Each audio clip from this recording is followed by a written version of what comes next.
Hello everybody, excuse the dishwasher noises, I'm not sure if you'll be able to hear that, but Leon and I are about to go to Waterstones. I am on a quest to find some summer books, in particular some Italian spring and summer books. I have two in mind, I will put them on the screen here. Ever since reading My Brilliant Friend by Elena Ferrante, I want more Italian summer books, especially to read this spring and summer. So I'm looking for some books in particular, but I'm also just going to browse a little bit, and I thought it'd be fun to take you guys with us. So let's go and find some spring and summer books.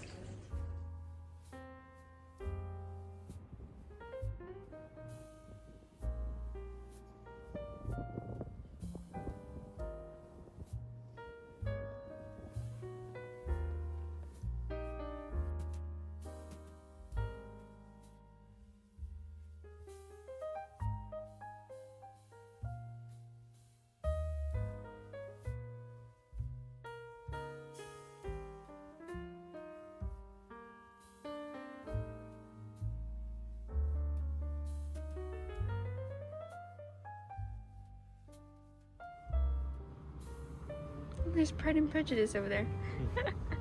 A rogue Pride and Prejudice. I'm gonna shelve it because that bothers me.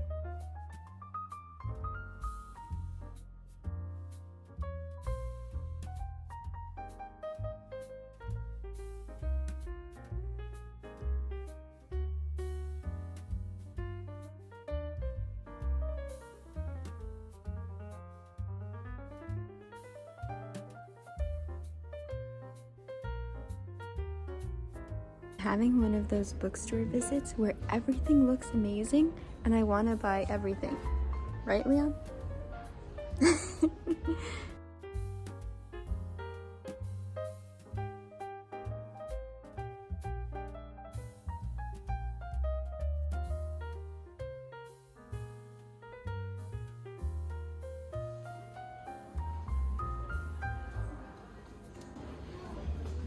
Read it.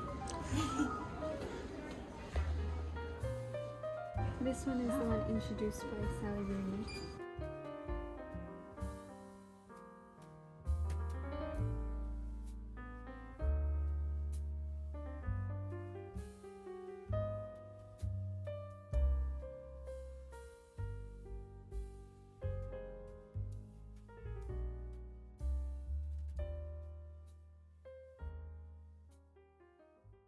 Okay, we are now back home, and I was very successful. I was almost a little too successful, but then I had shelf control, and I only got the books that I intended to get. Thank you. And the first one I am so excited about, and even the bookseller, when I was bringing it to the till, he said that he read it and he loved it, and that is The Beautiful Summer by Cesare Pavese, and it has an introduction with Elizabeth Strout and a little blurb from Jhumpa Lahiri, and it says, "Pavese to me is a constant source of inspiration."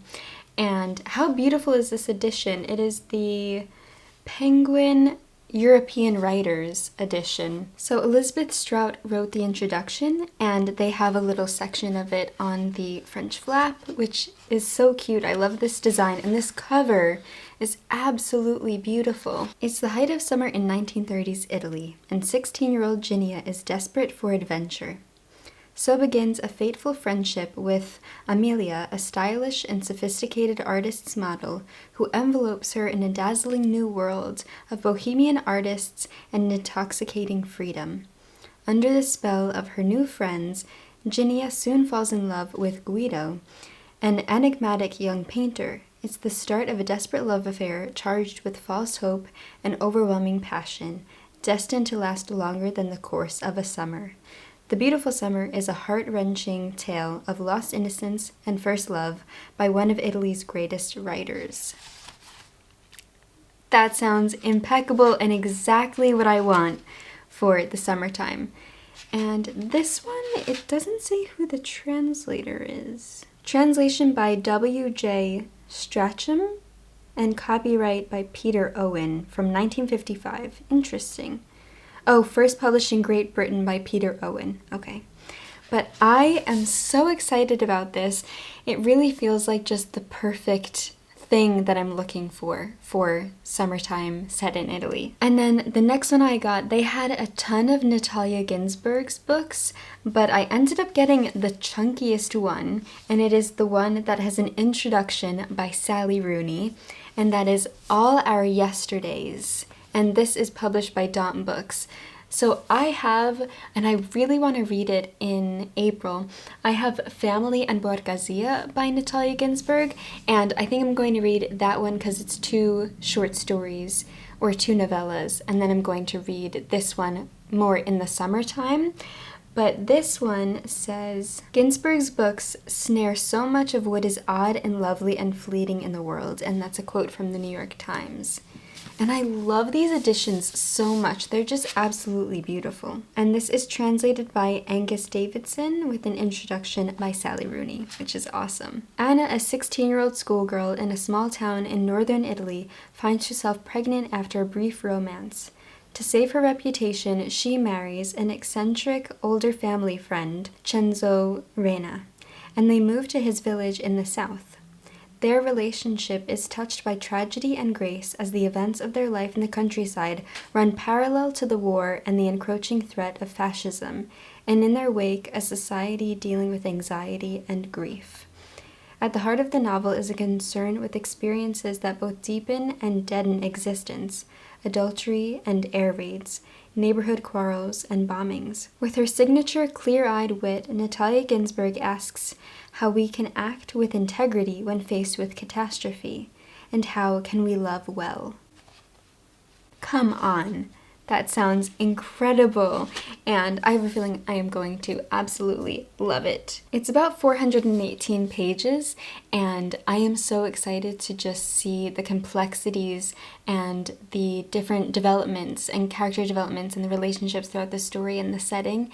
This doesn't seem as, I guess, like your typical summer novel, but I feel like this is just perfect for the mood that I'm in right now, and it just sounds absolutely gorgeous, so I can't wait to read this one as well. I also almost picked up The Leopard by Giuseppe Tomasi di Lampedusa because I recently finished watching the mini-series on Netflix, and it is from the Italian Netflix, but you can watch it on any Netflix. It is in Italian, so I listened to the Italian and then I had some English subtitles, and I am learning Italian. I definitely have a lot more to learn and a lot more to go with my Italian language learning, but I fell in love with the story of The Leopard, and I've had it, I think I have it on my shelves. I think a subscriber sent it to me, but I saw a copy of it. It was the Everyman's Library edition, which I think I showed.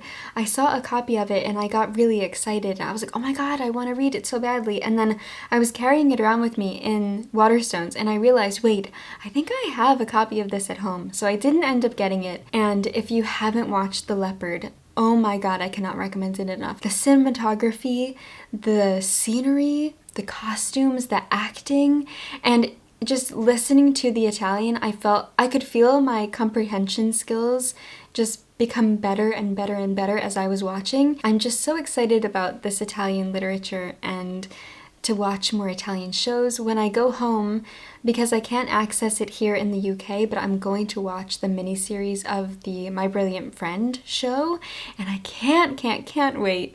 So very excited about that. Then after we went to Waterstones, I needed to pick up my favorite toner. It's just part of my skincare routine from Lush, and I have been using this toner since high school, probably. I have been using this for almost 10 years, I would say, and I cannot go without it. It is my favorite toner. So I thought I would just do a little Lush haul. So it is the Breath of Fresh Air toner, perfect for clearing your head and skin in stuffy spaces.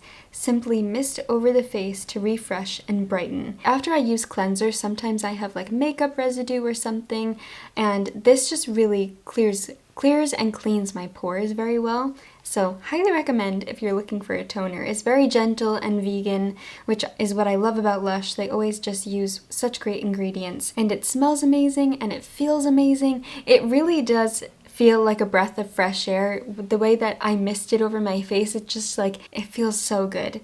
So anyway, got this one, and then I have been wanting to get this solid perfume from Lush since college. My best friend and roommate in college, Laura, she introduced me to this solid perfume from Lush, and she used to wear it, not all the time, but once in a while, and every time she wore it, I was in love with the smell. And every time I go to Lush, Lush is so great that they'll give you a sample of anything that you're interested in. And so I've gotten quite a few samples of the solid perfume, but I finally bit the bullet and got the actual like full size. This was only 12 pounds, so it's really not that much considering perfumes can get very, very expensive. But this is the solid perfume called Lust. And the other day, Leon and I were going for a walk, and we saw these beautiful daffodils, and they're the type of daffodil that's called a narcissus geranium. And the smell reminded me so much of this perfume, and it's absolutely beautiful. So ever since smelling that daffodil, I was like, that's it, I need to get the Lust perfume. And what I love is that it's a solid perfume, so it's perfect for traveling. It says that the notes are jasmine and sandalwood. I saw in the ingredients that there is a little bit of vanilla as well, but it mainly smells like jasmine and sandalwood. It's very, very gentle and beautiful. And it says, push up from the bottom gently and apply to your pulse points and massage in. Use your wrist to gently push the perfume back into its packaging afterwards. So when you open it, it has a little like swivel top, and then that's how it looks. And then you push from the bottom, you push it up, and then I put it on my neck before, and then you could also push it back in using your wrist. So I am so excited to finally have this perfume, and Leon approves of it as well, so that's always nice.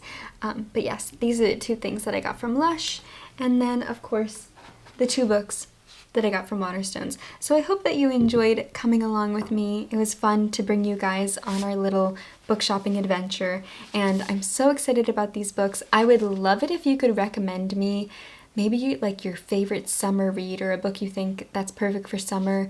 I might do a video where I recommend some spring and summer books, or just tell you my spring and summer TBR. So if you're interested, then definitely let me know. Give this video a thumbs up or comment down below.